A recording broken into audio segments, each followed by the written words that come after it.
Hi குட்டீஸ், எல்லோரும் எப்படி இருக்கீங்க? இன்றைக்கி ஒரு கதை பார்க்கலாம். சில வெள்ளாடுகளும் செம்மறி ஆடுகளும் தன் குட்டிகளோட புல்வெளியில் மேய்ந்து கொண்டு இருந்துச்சு.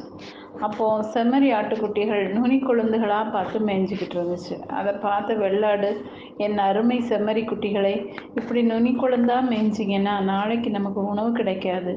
அதனால் கூடுமானவரை நுனி கொழுந்தை கடிக்காதீங்க. இந்த ஒருவருக்கு மட்டுமே உணவாகும். அது தழைத்து வளர்ந்தா நாளைக்கு நம்ம எல்லாருக்கும் உணவாக இருக்கும் அப்படின்னு.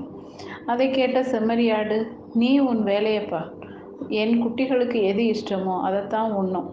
நீ ஒன்றும் அதை சாப்பிடு, இதை சாப்பிடுன்னு கட்டளையெல்லாம் போட வேண்டாம் அப்படின்னு ரொம்ப காட்டமாக சொன்னுச்சு.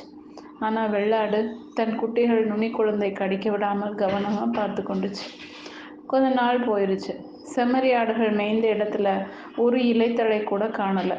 நுனி குழந்தை கடிபட்ட செடிகள் தழைக்க நாளாகும்ல, அதனால் வெள்ளாடுகள் மேய்ந்த இடங்களில் பசுமையாக தெரிஞ்சிச்சு. நுனி கொழுந்துகள் காக்கப்பட்டதால் இப்போ அவங்க சாப்பிடும்போது பக்குவத்தில் தழைத்து வளர்ந்துருந்துச்சு. வெள்ளாடுகள் வழக்கம் போல் எந்த தடையுமின்றி மேய தொடங்குச்சு. ஆனால் செம்மறி ஆடுகள் செய்கிறது அறியாமல் திகைச்சு போய் நின்றுச்சு. அடுத்தவர் பேச்சை கேட்பதா என நினைச்சு செம்மறி ஆடுகள் தங்களுடைய அடங்காத குணத்தால் இப்போது திண்டாடுவதை உணர்ந்துச்சு. அருகில் கிடைச்ச உணவை பாதுகாக்க தெரியாததால் அவைகள் வேறு இடம் தேடி போச்சு. இன்றைக்கு நிறைய உணவு கிடைக்கிறது அப்படிங்கிறதுக்காக அவற்றை வீணாக்கக்கூடாது. அது நம்முடைய நாளைய உணவாக கூட இருக்கலாம் அப்படிங்கிறது செம்மறி ஆடுகள் உணர்ந்து கொண்டுச்சு. இதுலேருந்து என்ன தெரியுது? சேமித்து பழகணும். ஓகே குட்டீஸ், இந்த கதை பிடிச்சிருந்தா லைக் பண்ணுங்கள், சப்ஸ்கிரைப் பண்ணுங்கள், ஃப்ரெண்ட்ஸ் அண்ட் ஃபேமிலிக்கு ஷேர் பண்ணுங்கள்.